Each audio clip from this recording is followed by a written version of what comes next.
दोस्तों आप सभी को VSP मैथ मिसाल यूट्यूब चैनल स्वागत है। चलिए आज हम पढ़ते हैं बहुपद क्या है, कैसे समझेंगे, बहुपद कितने प्रकार के होते हैं, इस सबको जानते हैं। चलिए शुरू करते हैं। देखिए बहुपद की घात किसे कहते हैं, मतलब घात पावर किसे कहते हैं। देखिए किसी चर x के बहुपद px में x की उच्चतम घात, उच्चतम मतलब सबसे ज़्यादा घात जिसका ज़्यादा पावर होगा, बहुपद का घात कहलाती है। जैसे 5x का cube minus 4x square plus x, ठीक है, अब -2 चर में, इसमें सबसे बड़ा घात कौन है। देखिए तो ये 3 है, इसलिए क्या होगा, x का घात 3 होगा, ठीक है। और देखिए 2y, क्या question, 2y square plus 3y plus 4, चर में y का घात क्या होगा, तो 2 होगा, क्योंकि सबसे बड़ा घात क्या है, 2 है।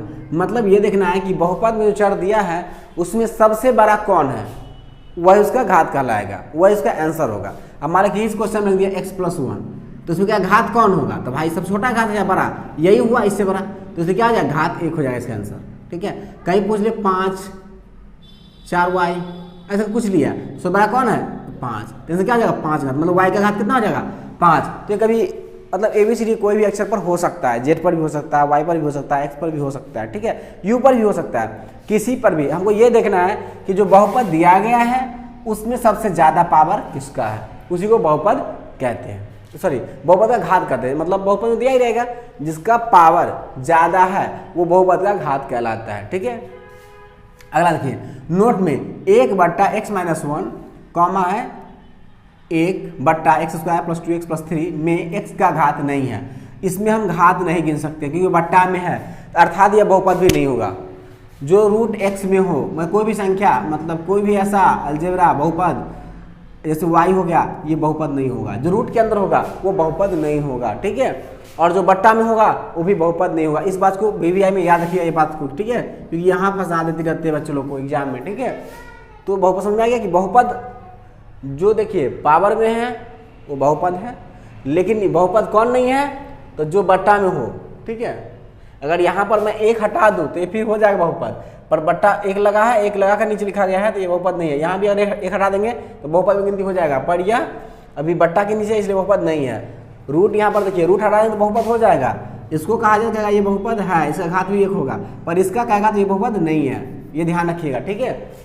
चलिए दोस्तों आगे देखता हूँ, बहुपद कितने प्रकार के होते हैं, प्रत्येक को लिखिए। तो बहुपद 3 प्रकार के होते हैं, वैसे बहुपद 4 प्रकार के होते हैं, ठीक है, पर हम 3 प्रकार के बहुपद पढ़ते हैं। जिस बहुपद में चर का घात 1 हो उसे रैखिक बहुपद कहते हैं। मतलब जिसका घात 1 हो उसी को क्या कहेंगे, रैखिक बहुपद। जिसका पावर 1 हो, अर्थात देखिए हमने लिखा y+3, तो इसमें क्या है, y का पावर कितना है 1 है, तो क्या होगा घात y का 1। हमने u पर 1 ये लिखा नहीं जाता वैसे, ठीक है, तो u का घात है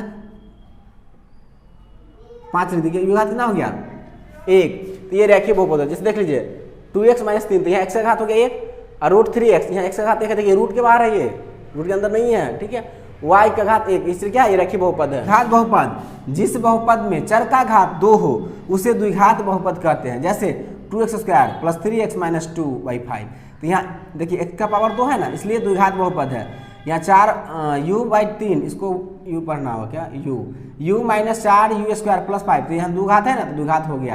ये तो कोई भी होगा, y का cube plus y² plus y, या कुछ भी मान लेते हैं, तो ये क्या हो गया, पावर क्या है ये y का घात, ठीक है। तो ये क्या हो गया, सॉरी स्क्वायर वाला पढ़ना तो हमको स्क्वायर हो जाएगा, ठीक है, द्विघात बहुपद हो जाएगा। मतलब जिसका घात 2 हो वो द्विघात, जिसका घात 1 हो रैखिक। अब चलिए तीसरा है त्रिघात बहुपद। त्रिघात बहुपद, जिस बहुपद में चर का घात 3 हो, अर्थात उसे त्रिघात बहुपद कहते हैं। जैसे मान लीजिए 2 - x का क्यूब, देखिए सब पे 3 पावर है ना, 3 पावर, मतलब जब सवाल में 3 पावर हो, कोई भी ऐसा बहुपद दिया हो जिसका घात 3 हो, तो त्रिघात बहुपद कहलाता है। 2 पावर है सबसे बड़ा, द्विघात है। अगर कोई पावर नहीं है, मतलब कि 1 छिपा रहता है, ऊपर दिया लिखा नहीं जाता है, तो रैखिक हो गया। एक होता है शून्य बहुपद, ठीक है, शून्य का मतलब होता है कि इसमें गुना करें किसी में ना तो शून्य प्राप्त हो जाएगा, तो ये उतना पढ़ाई नहीं हो पाती है, ठीक है। इसे शून्य वो किसी भी संख्या में, किसी भी अलजेब्रा में या किसी भी चर में शून्य से गुना करते हैं, उसे शून्य बहुपद कहते हैं, ठीक है। ये शून्य बहुपद इसमें नहीं है, इसलिए मैंने नहीं बताया, लेकिन हाँ कोई पूछे कि शून्य बहुपद होता है तो हाँ होता है, ठीक है दोस्तों।